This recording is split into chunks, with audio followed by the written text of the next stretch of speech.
mercy and mọi người có điều tìm mà lâu về nào cùng hậu tết ta nên na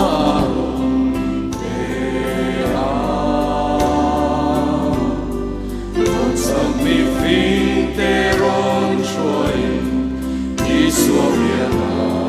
ron thế nào Bethlehem mercy and mọi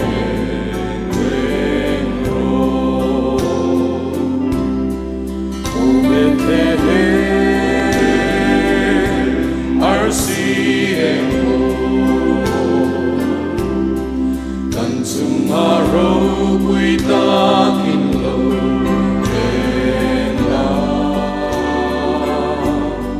cần cùng mắt ta nên in về là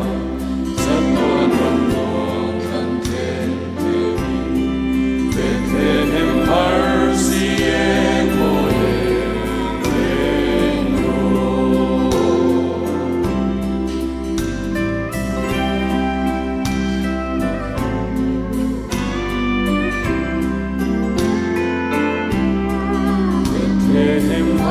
mercy and mọi người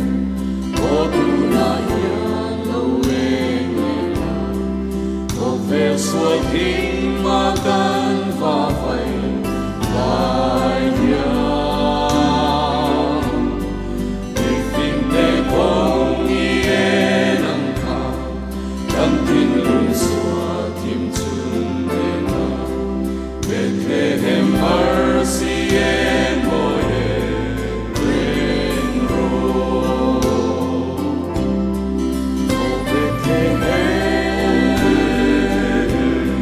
mercy